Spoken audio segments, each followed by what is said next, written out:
Radio. Over. I am Kit Bermuda for Montego Bay, Jamaica.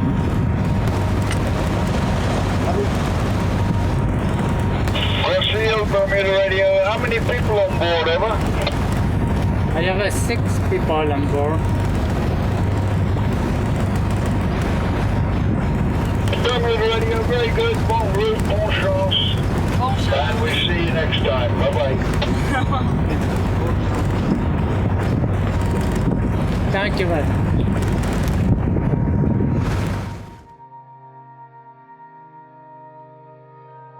Embrasé 1000 métiers, de la mécanique jusqu'au championnat du monde des marques, de la réinsertion sociale sur des vieux navires, de la cuisine, chef cuisinier, avec plus ou moins de bonheur.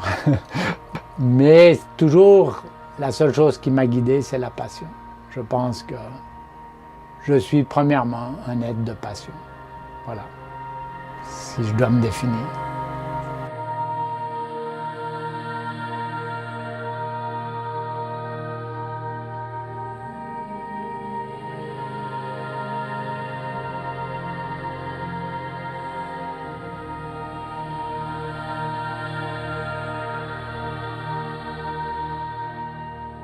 Je m'appelle Didier Épard, je suis né en Suisse, à Genève. Je suis d'une famille ouvrière avec une forte ascendance paysanne. Et j'ai passé mes vacances d'enfance à la ferme, ce qui a été très important pour moi pour apprendre la vie en autarcie.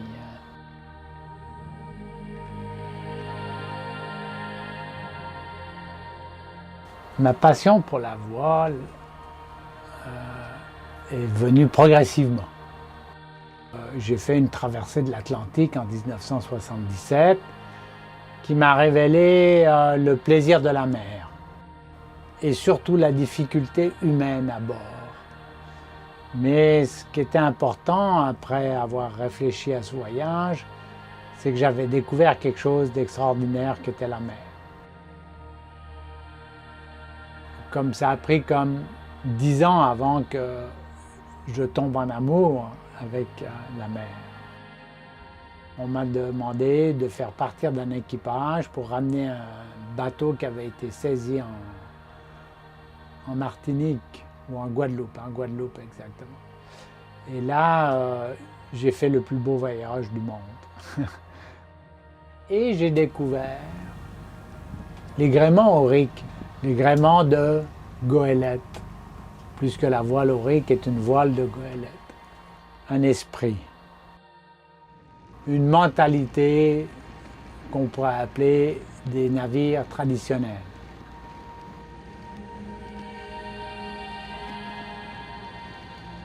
J'ai un ami qui me dit « Ah, j'ai vu un bateau pour toi ».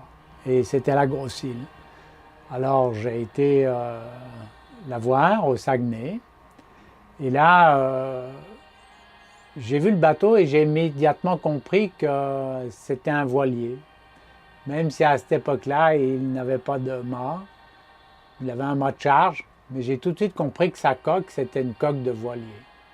Et je me suis dit, ah, c'est possible de faire quelque chose avec.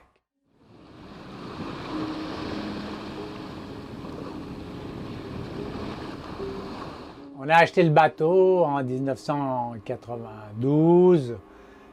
Après, on s'est aperçu que dans le fond, même si l'expertise était très bonne, qu'en fait le bateau était extrêmement détérioré et qu'on nous avait caché beaucoup de l'état lamentable du bateau. Dans tout ce mouvement-là, on s'est aperçu que c'était la dernière goélette du Saint-Laurent qui restait, la dernière goélette à quille. La dernière vraie goélette, puisque les goélettes sont originaires du Saint-Laurent, malgré ce qu'on peut penser. Donc, j'ai décidé de le refaire parce que, pour moi, c'était important que la dernière trace qui restait des goélettes à quilles du Saint-Laurent soit remise en valeur.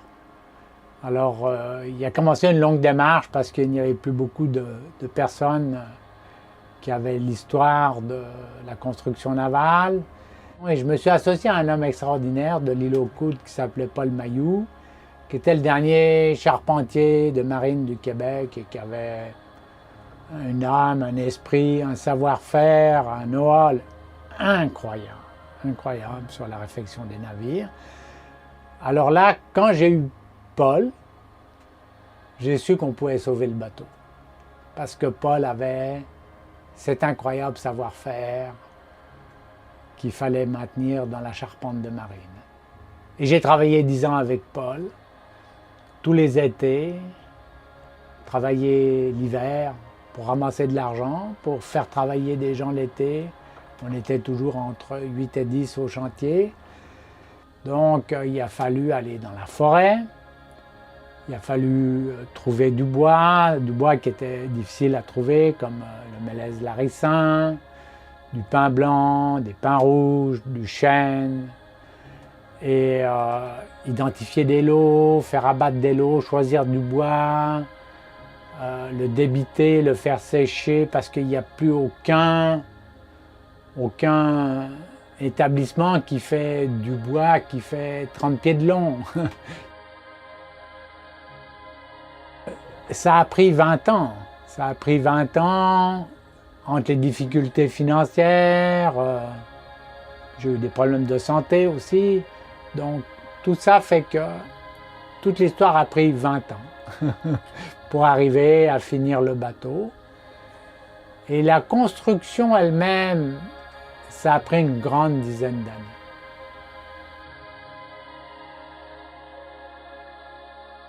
Un proverbe haïtien que j'aime beaucoup, qui dit que le manger vient avec l'enfant. C'est-à-dire, pose-toi pas de questions, fais un enfant, et après, le manger va arriver. Et je pense que dans tout projet, c'est comme ça. Si on est assez convaincu, on finit par finir.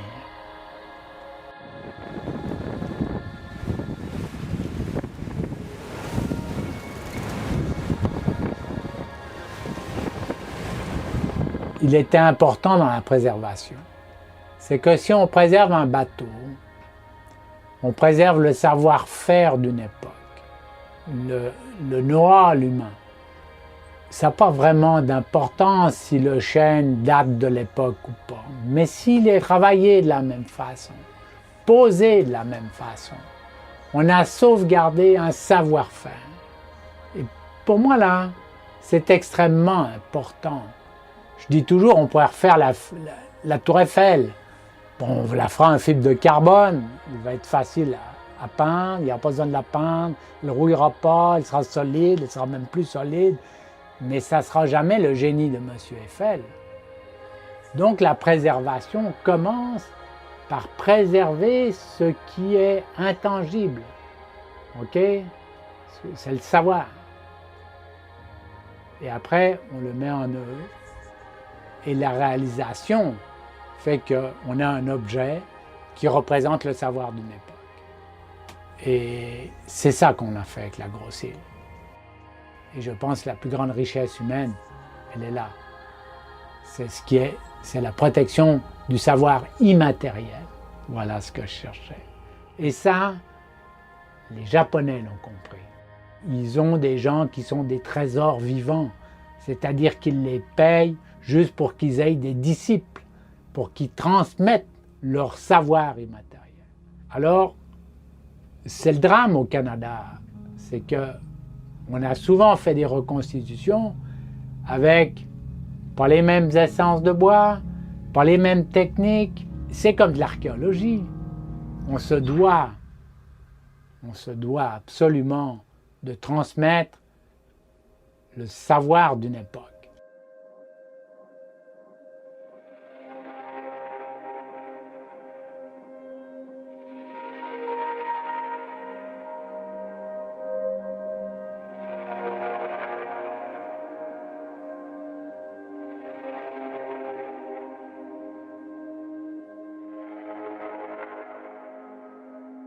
Alors dès le départ, on s'est aperçu que c'était un navire mystérieux, dans le sens que beaucoup de gens mentaient. On ne savait pas pourquoi. Est-ce qu'ils mentaient? Est-ce qu'ils n'avaient pas la bonne information? On ne sait pas. Mais tout ce qu'on savait, c'est que c'était un navire qui avait été au service de l'île de la Grosse-Île, qui était l'île de la Quarantaine, l'équivalent de Ellis Island à New York. Elle a servi à l'immigration humaine, après elle a servi à des recherches de guerre bactériologique, et après elle a servi d'île de quarantaine animale. Et tout ça, c'est très protégé par le gouvernement canadien, c'est même plus que protégé, c'est de l'ordre du secret militaire. Donc le bateau a été construit pendant la période militaire de l'île. En 2013, le gouvernement Harper a supprimé tous les registraires du navire au Canada. Et là, il m'est parvenu un document par un registraire qui disait que le navire appartenait à Sa Majesté, 100% des parts, avec les lettres d'appel. Donc, on avait la confirmation que ce navire était la seule goélette canadienne construite pour la défense. Là, on a quelques informations par Radio-Canada qui semblerait que sur l'île, on produisait des bombes bactériologiques. Tout ce qu'on sait, c'est que chaque fois qu'on a accès à des documents, ils sont caviardés noirs, ils sont censurés. Et tout ce qu'on sait aussi, c'est que le gouvernement fédéral ne veut rien savoir du bateau. Et on avait toujours cet insigne de la quarantaine qui était l'image même du bateau. Alors j'ai écrit à Sa Majesté en lui demandant si je pouvais utiliser la couronne royale et il m'a répondu. Donc nous utilisons le drapeau à bord qui est, je pense, un symbole important de l'activité du bateau. C'est ce qui reste de la mémoire d'une aventure extraordinaire qui sont les goélettes canadiennes.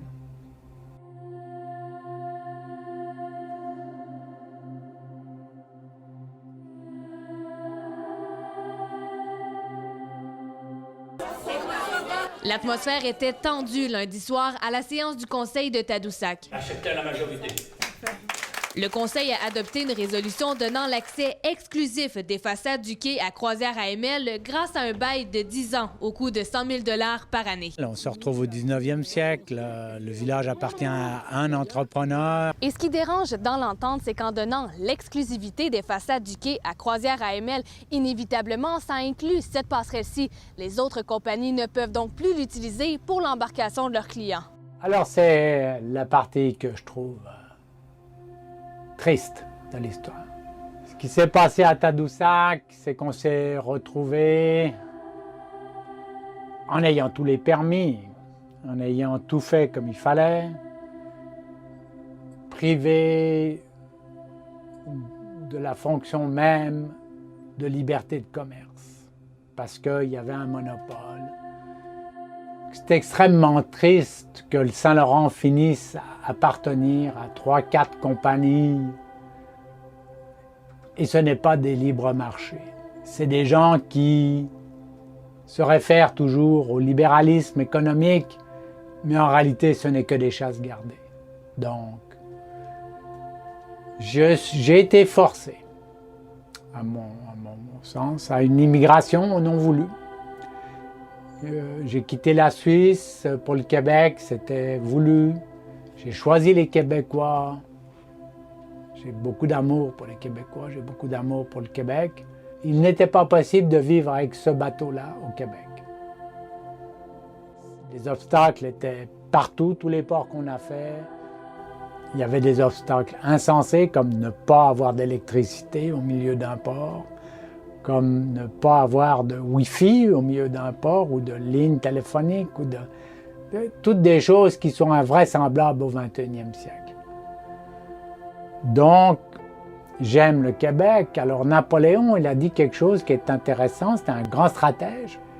Il a dit en amour, il n'y a qu'une seule victoire, c'est la fuite. Alors j'aime le Québec, alors j'ai fui le Québec. Alors, bon, est-ce que Le but de tout ça, c'est rembourser la dette du bateau, parce que le bateau sera vraiment libre ce jour-là. Notez semper liberi. Les marins sont libres. Et il y a toujours, comme on dit, deux grands dangers pour les marins et pour les navires. C'est les récifs et l'administration. Les récifs, on sait où ils sont répertoriés. L'administration, on ne sait jamais où elle est. Voilà, ça va être ma conclusion.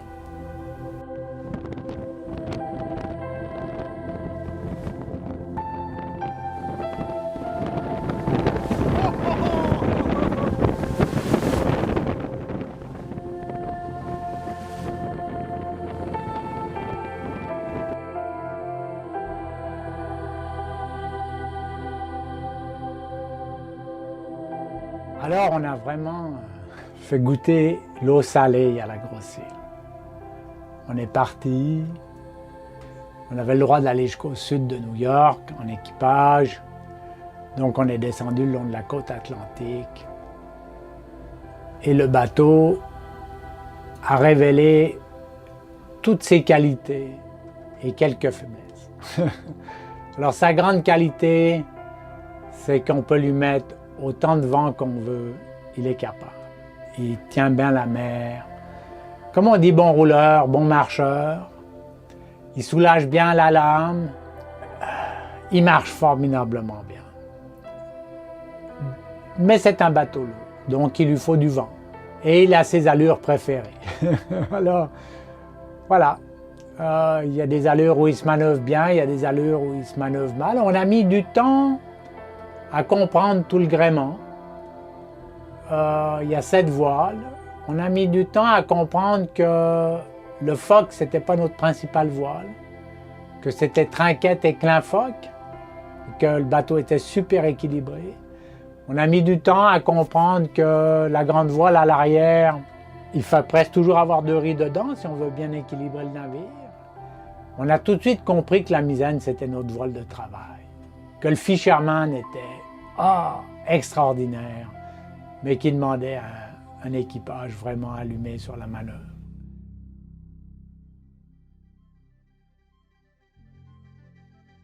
On a fait un voyage extraordinaire parce que, en pleine saison des ouragans, on en a vécu 4 ou 5. On a commencé avec Harvey, on a fini avec Maria. Et c'était assez incroyable. 3 ouragans de classe 5, l'un derrière l'autre. Ça a été vraiment toute une leçon de savoir-faire en météorologie et en savoir nautique.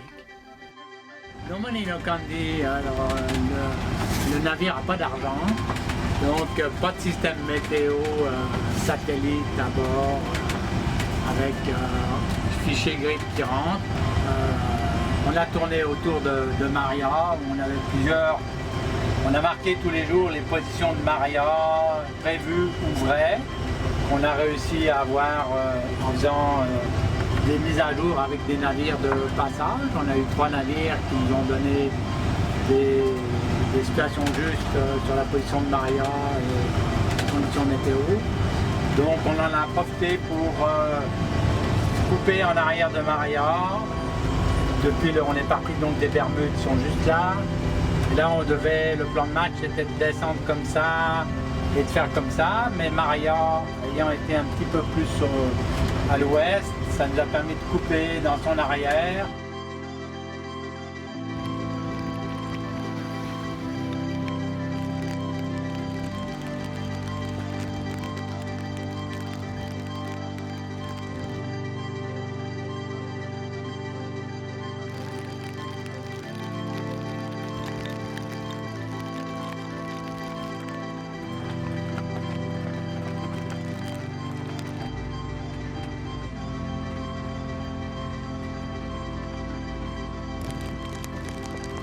C'est un bon bateau. C'est un bon bateau. Il faut juste avoir du temps pour naviguer à l'ancienne. La voile, comme il y en a qui disent, c'est le moyen le plus lent, le plus cher pour aller nulle part. Mais ça vous permet une chose extraordinaire.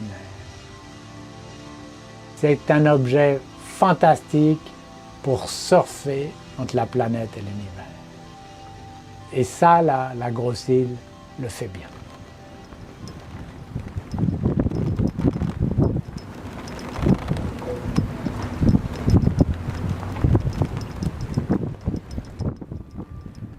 En équipage, déjà.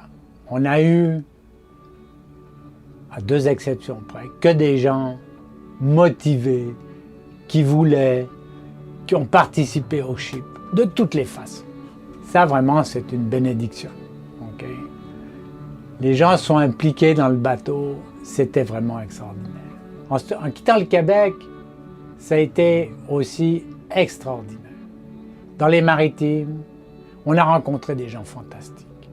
Le bateau n'était plus vu comme juste un gros chèque possible. Hein? Le bateau était vu pour ce qu'il est, un bien extraordinaire. Alors, ça nous a donné des choses extraordinaires. Le centre-ville à Halifax, free, gratuit, ce qu'on n'a jamais proposé à nulle part.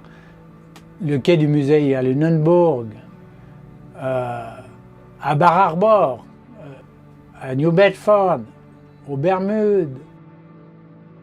Alors ça, c'était extraordinaire de rencontrer des gens qui aiment les bateaux. Puis alors, c'est toujours des aventures humaines, forcément, dans les équipages, chacun a ses forces et ses faiblesses, mais quand tout le monde est de bonne volonté, c'est extraordinaire. Et c'est aussi un peu la magie des vieux gréements. Les 2 personnes dont on s'est séparés, ils n'ont pas compris ce que c'était un vieux gréement. Il n'y a pas vraiment de hiérarchie, tout le monde travaille. C'est sûr, il y a un capitaine, mais un vieux gréement, c'est d'abord un groupe qui fait avancer un magnifique objet. Alors, je pense qu'on a... Enfin, pour moi, ça a été mon année de rêve sur la rencontre humaine. Ça s'est révélé toutes des gens extraordinaires pour le bateau. Parce que, puis je pense sur un bateau, c'est la première chose que tu dois comprendre. Peut-être le message que je laisserai aux 2 qu'on a débarqués, c'est que tu n'es pas là pour toi, tu es là pour le bateau. Tu n'es pas là pour moi, tu es là pour le bateau. Tu es toujours là pour le bateau. Parce que quand tu n'es plus là pour le bateau, il faut que tu le quittes.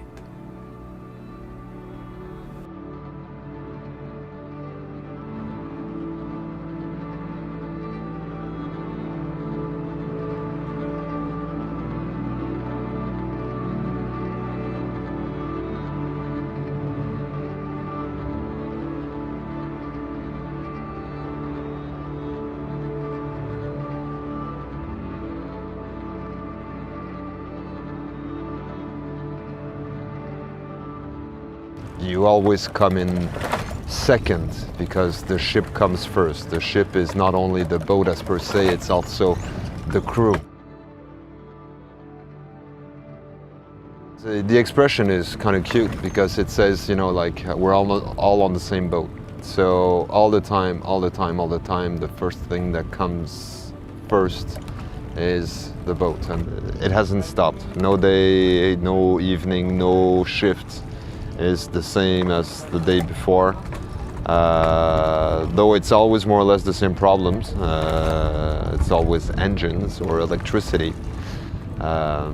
We know what our final destination is, but damn, we never know when we're gonna get there. There's always something happening, and we're always trying our best to go through the day, to go through the night, and eventually to get where we want to go.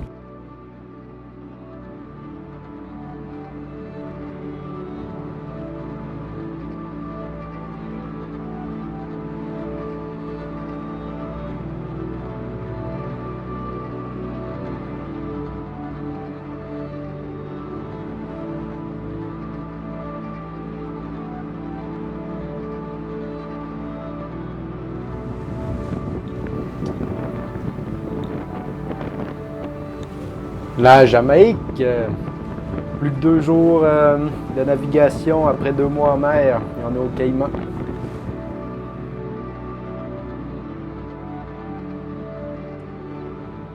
Ben, mon fils fait partie intégrante du projet. Premièrement, il est né en même temps. Alors, à quelque part, il a été aspiré par le projet. OK? Ça va pas dans celui-là de bateau.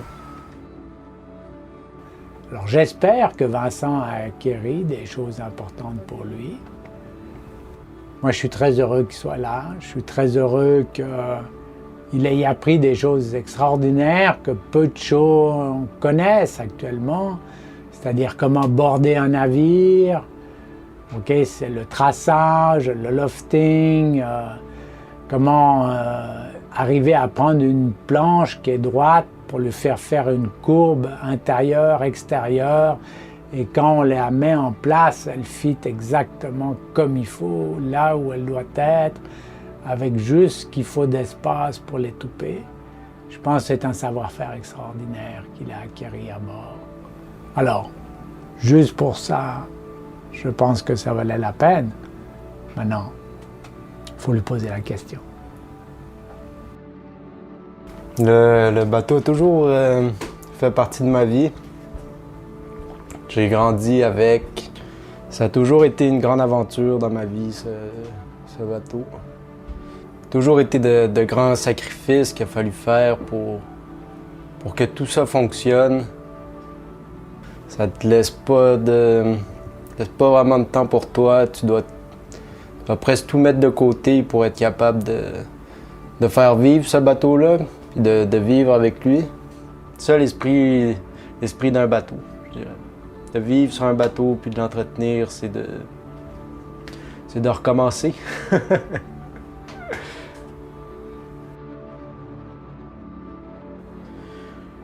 La motivation, je dirais, elle se trouve vraiment par le plaisir de faire les choses à bord, le plaisir de vivre à bord, le mode de vie qui vient avec ce bateau-là. Tu finis par être un peu déconnecté de ce qui se passe en dehors du bateau, tout ça, puis tu vis dans ton monde, puis avec la routine qui s'installe un peu dans la vie de bateau, tout ça, puis tu finis par plus trop y penser, puis tu penses plus nécessairement si tu as de la motivation ou non, tu fais juste faire avancer les choses. Vraiment, c'est un mode de vie, je dirais, que j'adore. J'aurais beaucoup de misère à quitter un bateau pour aller vivre sur Terre puis avoir un travail normal. Ça serait vraiment... Ça me paraît juste impossible. Ouais, énormément de sacrifices, mais ça en vaut la chandelle, sinon je serais plus là en ce moment. Ça, c'est sûr.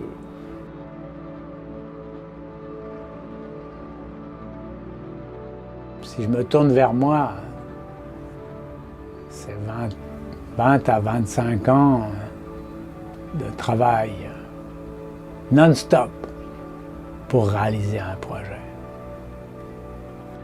Donc, la grosse île,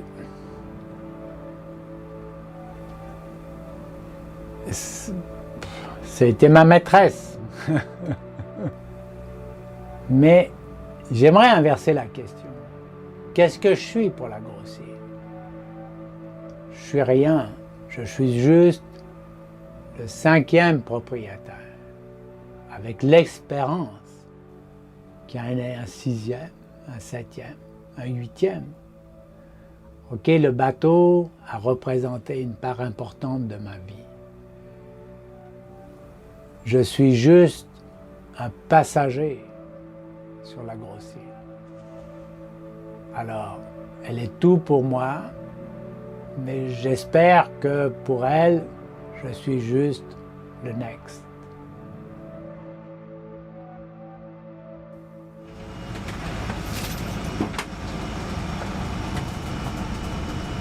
Une citation du général Patton, sauf erreur, qui disait « Ils ne savaient pas que c'était impossible, alors ils l'ont fait ». tout projet de réfection de bateau est fou en lui-même. Parce que ça défie l'entendement économique, ça défie l'entendement souvent de ressources humaines, mais on peut prendre toutes les histoires de réfection de bateaux et c'est toutes des histoires pas possibles. C'est toutes des histoires comme il faut avoir la foi du charbonnier. Ça, c'est une certitude. Si on m'avait décrit l'aventure avant, peut-être que je ne l'aurais pas faite. Mais ça n'a aucune importance. Ils ne savaient pas que c'était impossible, alors ils l'ont fait. Voilà.